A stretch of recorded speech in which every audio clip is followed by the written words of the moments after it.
Olá, muito boa tarde. Está de volta a nossa rubrica que olha o Concílio Vaticano II e as suas consequências na vida pastoral da Igreja. Connosco está Cônego António Rego, jornalista. Obrigado por estar aqui na nossa companhia uma vez mais para olhar o Concílio Vaticano II. Olhando esses seus apontamentos, o que é que acontecia na Grande Basílica de São Pedro precisamente há 50 anos, neste dia? No dia 13 de novembro, tinha terminado a reflexão e a discussão sobre a liturgia e ia-se entrar num novo capítulo que iria gerar o decreto Dei Verbum, ou melhor, a Constituição Dei Verbum, ou seja, ia-se entrar num tema que era o da palavra, o da Bíblia. Obviamente que era delicado por causa da presença de muitos irmãos de outras igrejas, protestantes e ortodoxas. E eu faço aqui um pequeno parênteses para dizer que o seu silêncio, porque eles não podiam intervir, eram observadores, vieram de Moscovo, vieram de Atenas, vieram de Constantinopla e vieram das igrejas reformadas.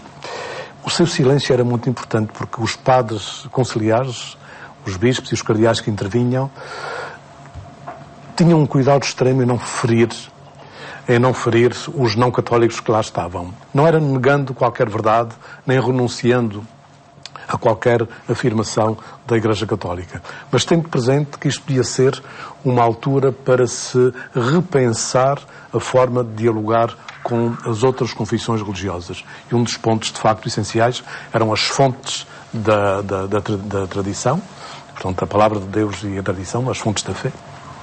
E de facto, é muito interessante a forma como os padres conciliares abordam estas questões, porque, digamos, estavam a tocar na chamada medula do cristianismo, que é a revelação através da palavra. E essa presença, mesmo no silêncio, chegou a ser frutificante para o próprio concílio.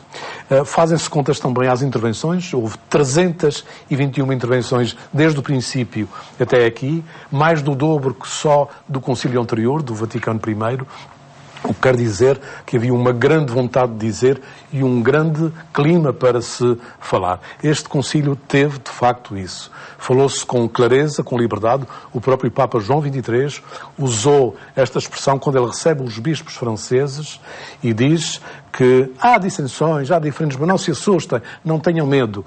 Interessa que se faça tudo na fraternidade, com respeito pela liberdade. E são palavras expressas numa audiência que ele concede aos bispos franceses. Outra descoberta interessante deste dia e afirmação é a importância das conferências episcopais, que estava um pouco arredada da reflexão da Igreja, e isso também em relação aos próprios continentes, às conferências continentais, e à consciência de que a Igreja tinha, afinal, membros, bispos de todas as raças, quando se vê os que estavam das Américas, da Europa, da Ásia, da África. De facto, se sentiu e se expressou ali muito a pluralidade da Igreja. E, como dizia então, era a presença dos observadores, que foi complexa, foi muito complexa, porque para já vir gente de Moscovo deslumbrou a imprensa, dizia, afinal, Stalin dizia que a religião acabou e a religião cá está mais forte a vir da Igreja do Silêncio, como se dizia na altura, e desse ato arrojado que aconteceu. Isso foi importante. Há aqui uma série de elementos que são subtis, parecem insignificantes, mas que vão dando o tom de uma outra forma da Igreja se exprimir, se refletir, se comunicar, se dialogar. Não nos esqueçamos que no Concílio estão questões como a revelação, estão questões também como o ecumenismo, as relações com as confissões não cristãs, a liturgia, os meios de comunicação social. Há um leque de questões muito, muito aberto que tem a ver, e digamos, a grande Gaudium et Spes, o esquema 13, que tem um espectro muito grande e que tem, digamos, reflexos. É um testemunho pessoal, mas a minha vida antes do concílio, portanto, eu comecei a estudar teologia quando começou o concílio, o meu primeiro ano de teologia, ou segundo. Mas a gente foi sentindo, por exemplo, nos compêndios, como as coisas se alteraram. Desde os compêndios de teologia aos compêndios de moral. Estou a lembrar-me da Lei de Cristo da Loi de Christ, que havia só em francês, na altura, de Bernardo Hering, ficámos perdidos, perplexos, porque a lei de que ele falava era a lei do amor, não tinha nada a ver com o juridismo, com a casuística dos compêndios de moral que nós tínhamos. E digo que nós ficámos um pouco perdidos também. Afinal, qual é o nosso compêndio? E começámos a perceber que havia uma série de elementos que era necessário refrescar, dar-lhe outro espírito. Eu recordo que os 3 volumes do Bernardo Hering eram 3 grandes calhamaços, não era assim um livrinho com o resumo da moral. Era centrando toda a moral cristã na lei de Cristo e no amor.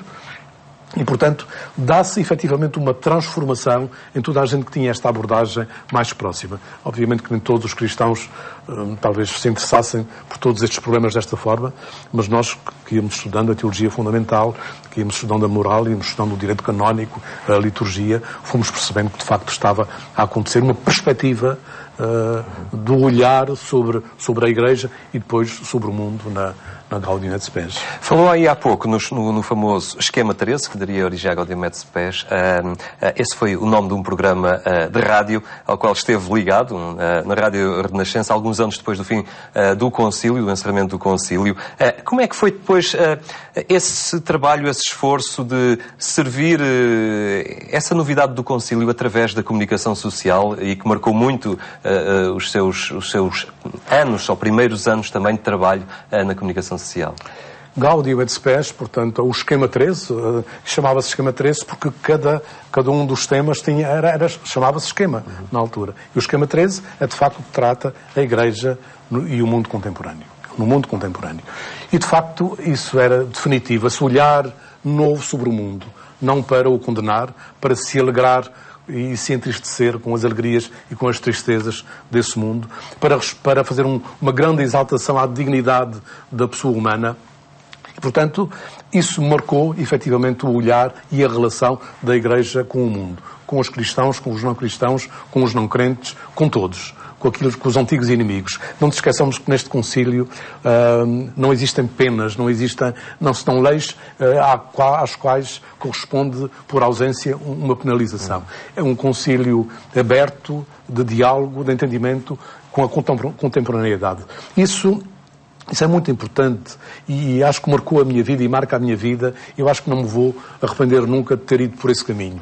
Tem riscos, tem muitos riscos, porque nós estamos em fronteiras, às vezes, muito complexas, de querermos respeitar profundamente. E o que está a dar-se agora, por exemplo, com a Igreja no chamado Pátio dos Gentios, no fundo é fazer essa visita à fronteira, àqueles que pensam de uma forma diferente de nós, àqueles que têm uma crença diferente, e quais são as pontes de diálogo que nós podemos ter, tendo a condição básica humana da nossa dignidade, e reconhecendo a Igreja essa própria dignidade.